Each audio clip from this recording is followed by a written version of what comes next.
నమస్తే max TV ప్రేక్షకులకు నమస్కారం. మరి 12 రాశుల వారి గ్రహాల స్థితిగతుల్ని మనకు తెలియజేయడానికి ముల్లపూడి సత్యనారాయణ మూర్తి గారు ప్రస్తుతం స్టూడియోలో ఉన్నారు. మరి వారిని అడిగి రాశి ఫలాల గురించి తెలుసుకుందాం. నమస్కారం సార్. నమస్కారం అమ్మా నర్మదా. గురుగారు, మార్చి నెలలో వృశ్చిక రాశి వారికి ఏ విధంగా ఉంటుంది? ఈ వృశ్చిక రాశి వారికి బ్రహ్మాండంగా ఉంటుంది. దర్ ఆల్వేస్ వెరీ యాక్టివ్ అనమాట ఈ వృశ్చిక రాశి వాళ్ళు. అందువలన ఎస్కేపిస్టులు కూడా ఏమైనా సమస్య వస్తే పరకమని పారిపోతానంటారు. ఆ విధంగా అర్ధాష్టమ శని ఒక్క దోషం తప్ప మిగతా అవన్నీ కూడా ఈ వృశ్చిక రాశి వాళ్ళకి బ్రహ్మాండంగా ఉన్నాయి. కాబట్టి ఈ రాశిలో పుట్టినటువంటి వాళ్ళంతా కూడా ఆడవాళ్ళు అవనివ్వండి, మగవాళ్ళు అవనివ్వండి, మార్చి నెలలో they will be very happy. కాకపోతే వీళ్ళని ఏడిపించుకు తినేస్తారనమాట పిల్లలు, వీళ్ళ సంతానం. వీళ్ళు చెప్పింది చేయకుండా వీళ్ళు ఏదేదో చేస్తుంటారు.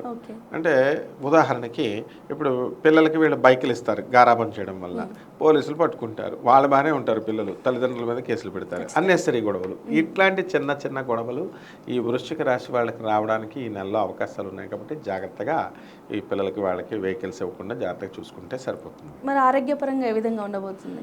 అసలు వృశ్చిక రాశి వాళ్ళకి ఆరోగ్యం అనేటటువంటిది ఎక్స్ట్రాడినరీగా ఉంటుందన్నమాట. ఏం నో ప్రాబ్లం.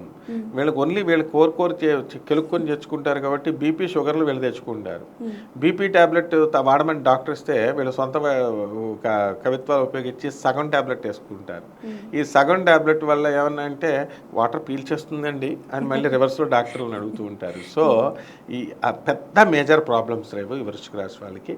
ఎనిమిక్గా ఉంటారంటే కొంచెం బ్లడ్ తక్కువగా ఉండడం, ఆ తర్వాత కొంచెం బీపీ, ఈ ప్రాబ్లమ్స్ తప్ప మిగతా అంతా దర్ గుడ్ అట్ హెల్త్. ఆర్థిక పరంగా ఎలా ఉండబోతుంది?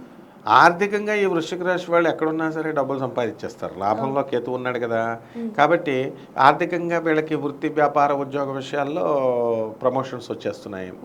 ఆ తర్వాత అర్ధాష్టమ శని ప్రభావం వల్ల ట్రాన్స్ఫర్స్ వీళ్ళు కోరుకున్న చోట కాకపోయినా ట్రాన్స్ఫర్స్ డబ్బులు ఖర్చు లేకుండా వస్తున్నాయి. కాబట్టి ఇన్కమ్స్ వస్తున్నాయి కాబట్టి దెర్ ఇస్ నో ప్రాబ్లం అనమాట. వీళ్ళకి ఆర్థికంగా పుష్కలంగా ఉంటారు. అదే ఏ రంగం వాళ్ళు ప్రాబ్లం ఫేస్ చేయబోతున్నారు? ఏ రంగంలో అంటే ఈ వీళ్ళకి కోర్టు కేసుల్లో ఉన్నటువంటి వాళ్ళు ఉన్నారనుకోండి, వీళ్ళకి వ్యతిరేకంగా వస్తాయి తీర్పులు వృశ్చిక రాశి వాళ్ళకి. ఎందువలన అర్ధాష్టమ శని. సో జాగ్రత్తగా హ్యాండిల్ చేసుకోవాలా. ఇప్పుడు ఇనుపు సంబంధించినటువంటి మెషిన్స్లో వెల్డింగ్ పనులు వాటిలో చేస్తున్నారు అనుకోండి, కార్పెంటర్స్ వీళ్ళంతా కూడా అనుకుందాం, కటింగ్ దగ్గర వేళ్ళు జాగ్రత్తగా చేయకపోతే ఆ మిషన్లోకి వేళ్ళు వెళ్ళి తెగిపోవడానికి అవకాశాలు ఉంటాయి. అలాగే ఈ వృశ్చిక రాశి వాళ్ళకి యాక్సిడెంట్లు అవ్వడానికి కూడా అవకాశాలు ఉన్నాయి. శని కుజులు ఇద్దరూ కలిశారు, ఏదో శుక్రుడు కాపాడుతూ ఉన్నాడు. కాబట్టి ఈ విధంగా జాగ్రత్తగా కనుక వీళ్ళు కనుక చేసుకుంటే ఈ రంగాల్లో వీళ్ళకి వచ్చేటటువంటి ప్రాబ్లమ్స్ నుంచి వీళ్ళు బయటపడిపోవచ్చు అనమాట. ఓకే, మరి ఈ రాశి వారు ఎటువంటి రెమెడీస్ని పాటించాలి? రెమెడీస్ దగ్గరికి వచ్చేసరికి వృశ్చిక రాశి వారికి శని జపం చేసుకోవాలా, శని స్తోత్రాలు చదువుకోవాలా, శనికి కిలోంపావు నల్ల నువ్వులు నల్లని వస్త్రాన్ని పేద బ్రాహ్మణులకి దానం చేయాలా శనివారం నాడు ఉదయం 8 గంటలకి. అలాగే శనీశ్వరుడికి సంబంధించినటువంటి స్తోత్రాలు చదువుకోవాలా. ఓం శనీశ్వరాయ నమః అనేటటువంటి మహామంత్రాన్ని జపించుకోవాలా. మనకి హైదరాబాద్కి దగ్గరలో వికారాబాద్ అని ఉంది, అక్కడ దగ్గరలో మాంధాపురము అని శని స్వయంభూగా వెలిసినటువంటి దేవాలయం ఉందని చెప్తారు. అక్కడికి వెళ్ళి మనం దర్శనం చేసుకోవచ్చు.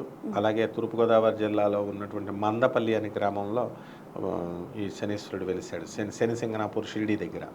సో ఎక్కడో ఒక చోట ఈ శనీశ్వర స్వామి వారికి చక్కగా తైలాభిషేకాన్ని, అక్కడికి అంత దూరం మా దగ్గర డబ్బులు లేవండి వెళ్ళలేకపోతున్నాం అనుకునే వాళ్ళు మీ ఇంటి పక్కన ఉన్నటువంటి ప్రతి దేవాలయంలో కూడా నవగ్రహ ఉపగ్రహ ఆలయం ఉంటుంది కాబట్టి ఉపాలయం, చక్కగా శనీశ్వరుడికి మన చేతులతోనే అభిషేకం చేసుకోవచ్చు. నవగ్రహాల చుట్టూ తిరగాల. అదేవిధంగా శనివారం నాడు శ్రీ వెంకటేశ్వర స్వామి కానీ ఆంజనేయ స్వామి వారికి కానీ ఇంట్లో పూజలు చేసుకోవడం ద్వారా ఈ శని దోషం పోతుంది. ఓకే.